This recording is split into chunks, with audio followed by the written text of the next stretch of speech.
Hello everyone. तो कैसे हैं आप सभी। आज हम पढ़ेंगे डेवलपमेंट बायोलॉजी ऑफ चिक।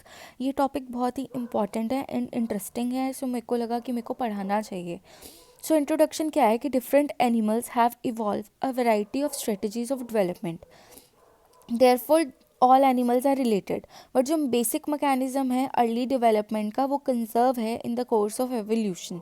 तो हम क्या पढ़ेंगे यहाँ पे सबसे पहले कि जो चिक का एग है वो कैसा है, मैक्रोलेसिथल। देखो टाइप्स ऑफ क्लीवेज और एग से भी एचटेट में क्वेश्चन पूछा जाता है। तो चिक का एग जो है वो है macrolecithal which undergo discoidal and meroblastic cleavage. Discoidal मतलब डिस्क शेप्ड, मीरोब्लास्टिक मतलब कंप्लीट क्लीवेज नहीं होती, इनकम्प्लीट क्लीवेज होती है। Cleavage result in morula which is converted into blastula during gastrulation. Displacement होती है ब्लास्टोडर्म के पार्ट्स की, so that presumptive endodermal and mesodermal cells are removed and brought into interior of embryo through morphogenetic movement. तो ये कहना क्या चाह रहे हैं कि जब गैस्ट्रुलेशन होती है तो ब्लास्टोडर्म के कुछ पार्ट इधर उधर डिस्प्लेस हो जाते हैं, जिससे क्या होता है जो एंडोडर्म और मीजोडर्म बनाने वाले सेल्स होते हैं वो इंटीरियर की तरफ सरक जाते हैं कुछ मॉर्फोजेनेटिक मूवमेंट्स के थ्रू। न्यूरोलेशन इसके बाद नेक्स्ट स्टेप है जिसमें होती है formation of first neural plate and then neural tube. अब structure of egg of chick, जो एग है चिक का वो 3 सेंटीमीटर इन डायमीटर है एंड इज मैक्रोलेसिथल। ये एंटायरली फिल्ड अप है योक से, और इसका जो एनिमल पोल है वो साइटोप्लाज्मिक डिस्क के साथ लाई करता है। इस डिस्क को हम क्या बोलते हैं, ब्लास्टो डिस्क।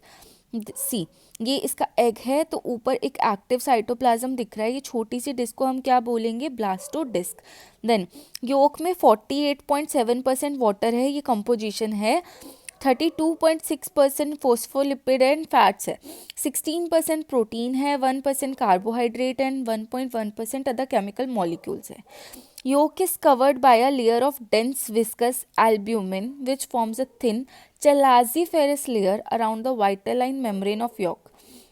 ये जो डेंस एल्ब्यूमिन है ये ट्विस्टेड कॉर्ड और चलाजे बनाता है एग के हर एक एंड में। ये कैसे बनते हैं, by rotation of egg during its movement through the oviduct. अब around the chalaziferous layer is a thick layer of watery albumin. तो ये देखो अभी हमें बताया गया ना कि एक चलाजीफेरस लेयर होती है और वो ट्विस्ट एंड टर्न्स करती है। यहीं पे लिखा है कि 2 ट्विस्टेड कॉर्ड ऑफ चलाजे, तो ये 2 ट्विस्टेड कॉर्ड्स आपको दिख रही हैं। Around the chalaziferous layer is a thick layer of watery albumin. इस लेयर के अराउंड एक लेयर होती है एल्ब्यूमिन की, और वो कैसी कंसिस्टेंसी का होता है, watery. All albumin is secreted by upper glandular walls of magnum of oviduct. जो अपर ग्लैंडुलर वॉल्स होती हैं ना ओविडक्ट के मैग्नम की, वो प्रोड्यूस करते हैं एल्ब्यूमिन को। फंक्शन क्या है एल्ब्यूमिन का, to provide nutrition to embryo, serves as water store, और ये प्रोटेक्टिव एनवेलप की तरह भी काम करता है जो ये मैकेनिकल केमिकल इंजरी से प्रिवेंट करता है। The albumin and yolk also contain a variety of enzymes, vitamins, pigments and phosphorus. जो इस्थमस पार्ट होता है ओविडक्ट का वो 2 शेल मेम्ब्रेन प्रोड्यूस करता है, जो किससे बनी होती है, टफ कैरेटीन फाइबर से, जो आप एग खाते हैं। The 2 shell membrane are closely applied except at blunt end. दो शेल मेम्ब्रेन बहुत क्लोजली एक दूसरे के साथ चिपकी होती हैं एक्सेप्ट द ब्लंट एंड। ये एयर स्पेस दिख रही है जहाँ पे आपको, where they are separated by an air space formed after the egg is laid. The nidamental glands, अब तुमसे क्वेश्चन कहाँ से पूछी जा सकती है कि निडामेंटल ग्लैंड्स कहाँ पे पाए जाते हैं, तो चिक में पाए जाते हैं। The nidamental gland of oviduct secrete a porous calciferous shell over the 2 membrane, जो हार्ड हो जाती है जब एग ले होता है। Shell is pierced by a large number of fine pores filled with protein related to collagen. जो diameter है in pores का ये इतना है। दीज पोर्स क्या करते हैं, गैशियस एक्सचेंज में हेल्प करते हैं। तो आपका स्टेट का एक क्वेश्चन था कि अगर चिक में गैशियस एक्सचेंज बंद कर दी जाए तो क्या होगा कि जो एम्ब्रियो होगा वो अब लिव नहीं करेगा, no longer will live. Once the egg is laid there is a cooling in the egg temperature and contraction of egg mass creating an air space between 2 shell membrane at the broad end of the egg. So ये क्या पढ़ा हमने, hen के egg के बारे में। Then इनमें fertilisation कैसी होती है, जो ओवा है वो रिलीज होता है ओवरी से in the form of primary oocyte। जो सेकेंड मैच्योरेशन डिवीजन है वो कब होती है, जब ओव्यूलेशन हो जाती है ओविडक्ट में। The release primary oocyte in the body coelom is grasped, और कौन स्वेलो करता है, ओस्टियम, ओविडक्ट का। जो सेकेंडरी oocyte है, ओवम है, वो सेकेंड मैच्योरेशन डिवीजन के बाद सेवरल स्पर्म से सराउंड करता है, जिससे क्या होता है, ये पॉलीस्पर्मी में एंटर होता है। बट पॉलीस्पर्मी हमें प्रिवेंट करनी है, तो एक ही स्पर्म सक्सीड होता है फर्टिलाइजेशन प्रोसेस में। अब क्या होता है, नॉर्मल ह्यूमंस की तरह कि nucleus of one sperm fuses with the female nucleus, and इसको हमने क्या बोला, amphimixis, and the nuclei of other sperm will degenerate. अब फर्टिलाइज एग डाउनवर्ड पास करेगा ओविडक्ट में, और ये वहाँ जाके क्या करेगा, रोटेट। तो इसलिए क्या है, discoidal cleavage, rotational cleavage. Undergo cleavage and various accessory egg membrane are laid down over the develop egg, जो प्रिवेंट करेगी एग की डेवलपमेंट को। दस फर्टिलाइजेशन कैसी है इनमें, internal, various egg membrane secreted around egg are, अब नाम याद कर लो, albumin, shell membranes and shell. क्या है, albumin, shell membrane and shell. जो एग है वो 24 आवर फर्टिलाइजेशन के बाद ले किया जाता है, and further development takes place when the egg is incubated by the female. Incubation का टेम्परेचर क्या है, 37.44 डिग्री सेल्सियस। अब क्लीवेज कैसी है, हमें जैसे कि पता है कि जो क्लीवेज है वो लार्ज एक्सटेंट पे डिपेंड करती है अमाउंट ऑफ योक पे, डिस्ट्रीब्यूशन पे, और orientation of yolk in the egg पे। तो हैन का एग क्या होता है, मैक्रोलेसिथल, कि इसमें जो योक है वो बहुत ज़्यादा अमाउंट में प्रेजेंट होता है। तो क्लीवेज कैसी है, discoidal meroblastic, that is cleavage is confined only to, कहाँ पे, जो ऊपर ब्लास्टो डिस्क दिखाई थी, और उसको हम जर्मिनल डिस्क भी बोलते हैं, और वो कहाँ प्रेजेंट होती है, एनिमल पॉल पे। Cleavage start about 3 hour after fertilization. अब फर्टिलाइजेशन के 3 घंटे बाद क्लीवेज स्टार्ट हो जाती है, जब एग हैन के ओविडक्ट में अभी भी प्रेजेंट होता है। फर्स्ट टू क्लीवेज कैसी होती है, राइट एंगल पे ब्लास्टोडिस्क के। द क्लीवेज फुरो जो है वो प्रॉपरली कट नहीं करता जर्मिनल डिस्क को, इसलिए इस टाइप की क्लीवेज को हम क्या बोलते हैं, मीरोब्लास्टिक।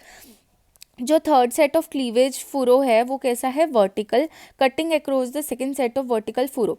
और जो फोर्थ क्लीवेज है वो भी वर्टिकल है, और सर्कुलर कटिंग करता है क्लीवेज फुरोस के अराउंड, जिससे क्या हुआ, 8 सेंट्रल ब्लास्टोमियर्स बने, जो किससे सराउंड है, मार्जिनल ब्लास्टोमियर। तो बीच में क्या हुआ, 8 सेंट्रल ब्लास्टोमियर, जो किससे सराउंड है, 8 मार्जिनल ब्लास्टोमियर से।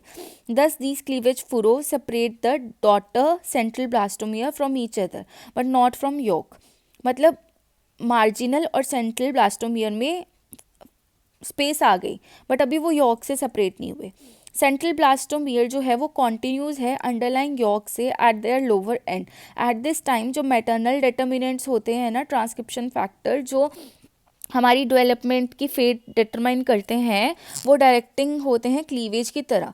बट बाय 7th और 8th क्लीवेज डिवीजन जब हमारे 128 सेल बन जाते हैं, वो किस पे स्विच होते हैं, maternal to zygotic gene expression में। ठीक है, ये प्रिमिटिव स्ट्रीक है, ये आपका इंटीरियर एंड है, ये आपका पोस्टीरियर एंड है। देन ये बताया कि पहली क्लीवेज कैसी है, फिर हमारी 6 सेल स्टेज कैसी आई, फिर हमारी 20 सेल स्टेज कैसी आई, फिर है लेट क्लीवेज स्टेज कैसी है, जिसमें हमारे 3 जोन डेवलप होते हैं। बाहर वाला जो ओपेक जोन होता है उसको हम बोलते हैं एरिया ओपाका, बीच वाला जोन होता है मार्जिनल जोन, और सबसे अंदर का जोन क्या है, area pellucida. Marginal zone, area opaca, ऊपर वाला है एरिया पेल्यूसिडा, और नीचे है योक। जो मार्जिनल ब्लास्टोमियर्स हैं वो कॉन्टिन्यूस हैं अनक्लीव साइटोप्लाज्म के साथ। जो मार्जिनल ऊपर वाले हैं वो किसके साथ कॉन्टिन्यूस है, अनक्लीव साइटोप्लाज्म के साथ at their outer edges. Further cleavage जो है वो इरेगुलर होती हैं, जो सेंट्रल सेल हैं वो ज़्यादा रेपिडली डिवाइड करते हैं। Marginal cell also divide by the appearance of new horizontal and radial furrow. अब जो न्यूली फॉर्म्ड इनर सेल हैं मार्जिनल ब्लास्टोमियर के, वो ऐड किस में हुए, सेंट्रल सेल में, जिससे क्या हुआ, सेंट्रल सेल की वॉल्यूम इंक्रीज हो गई, जिससे एरिया इंक्रीज हो गया। जो रेडियल फुरो है वो कैसे एक्सटेंड होगा, पेरिफेरी की तरफ। तो जो पेरिफेरल सेल है वो कॉन्टिन्यू है अभी भी किसके साथ, अनक्लीव्ड पेरिफेरल साइटोप्लाज्म के साथ। अब लेटर स्टेज ऑफ क्लीवेज में क्या होता है कि जो ब्लास्टोमियर हैं सेंट्रल एरिया के, वो सेपरेट हो जाते हैं अंडरलाइंग योक से। अभी तक वो सेपरेट नहीं हुए थे, अब लेटर स्टेजेस में वो सेपरेट हो गए योक से। क्यों, due to appearance of horizontal cleavage in these cells. अब जो क्लीवेज है वो पेरिफ्री पे एक्सटेंड हुई, जिससे क्या हुआ कि ब्लास्टोमियर का इनर एंड कट हो गया। उसकी वजह से एक कैविटी और एक स्पेस क्रिएट हो गई सेंट्रल सेल के बिलो जो एक्सटेंड हुई peripherally as the horizontal cleavage extend outward. अब इस कैविटी को हमने क्या बोला, वो कैविटी जो सेंट्रल सेल के बीनीथ प्रेजेंट है in between central cell and yolk, उसको हम क्या बोल रहे हैं, sub germinal cavity, which is filled with fluid diffused from albumin through vitelline membrane. Thus due to further cleavage जो ब्लास्टोडिस्क है अब वो हमारी बन जाएगी सेल्यूलर, तो अब उसको हम क्या बोलेंगे, ब्लास्टोडर्म, एक राउंड डिस्क 5 to 6 सेल्स की जो सेंटर में डीप है but 1 to 2 cell deep at periphery. अब जब सब जर्मिनल कैविटी मतलब जो कैविटी है सेंट्रल सेल और अंडरलाइंग योक में, उसने सेपरेट किया ब्लास्टोडर्म को फ्रॉम अंडरलाइंग योक से, some of the cell layer from the centre of blastoderm मरना स्टार्ट हो जाती है, शेड होना स्टार्ट हो जाती हैं और कुछ लेयर्स ही बचती हैं जो उस एरिया को ट्रांसल्यूसेंट बना देती है, मतलब एक पारदर्शी बना देती है। तो सेंट्रल एरिया को अब हम क्या बोल रहे हैं, एरिया पेल्यूसिडा। बट जो मार्जिनल सेल है वो अभी भी योग के साथ ओवरलैप कर रहे हैं और वो कैसे दिख रहे हैं, ओपेक एंड डार्कर, जैसे बटर पेपर होता है। Therefore, this area is called area opaca. The cells in area opaca possesses the yolk, but वो embryo formation में contribute नहीं करते। एरिया पेल्यूसिडा और एरिया ओपाका के बीच में एक थिन लेयर ऑफ सेल बनती है जिसको हम बोलते हैं मार्जिनल जोन। और अब एम्ब्रियो क्या है हमारा ब्लास्टोडर्म से, ब्लास्ट्यूला। अब ब्लास्ट्यूला स्टेज पे एम्ब्रियो जो है वो यूट्रस में रीच करता है। It may be compare to blastula of amphioxus and frogs, क्योंकि इसमें जो सब जर्मिनल कैविटी है वो इक्विवेलेंट है किसके, ब्लास्टोसील के। जो ब्लास्टोडर्म है वो इक्विवेलेंट किसके हैं, एनिमल पोल के, और योक जो है वो वेजिटल पोल के। अब एग जो है वो लेड होता है फीमेल के द्वारा at the time of blastula is formed even a little letter. तो जब ले करने का टाइम होता है, जो ब्लास्टोडर्म है उसमें 20,000 से 60,000 सेल होते हैं। Most of the cells of area pellucida remain at the surface forming upper layer called epiblast. अब जो ऊपर वाला था एरिया ओपाका, अंदर वाला एरिया पेल्यूसिडा, बीच में थी हमारी कैविटी, तो एरिया पेल्यूसिडा मार्जिनल जोन। तो जो एरिया पेल्यूसिडा है वो अब एक अपर लेयर और बनाएगा जिसको हम बोलेंगे एपीब्लास्ट।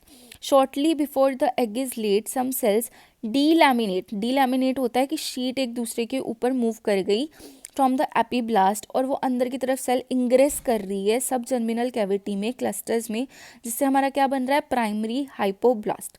अब जब एग लेड डाउन हो गया तो एक स्मॉल थिकनिंग होगी एपीब्लास्ट की जिसको हम बोलेंगे कोलर सिकल जो फॉर्म होगा एज ऑफ एरिया पेल्यूसिडा पे, जिसको हम पोस्टीरियर एंड ऑफ एम्ब्रियो से मार्क करते हैं।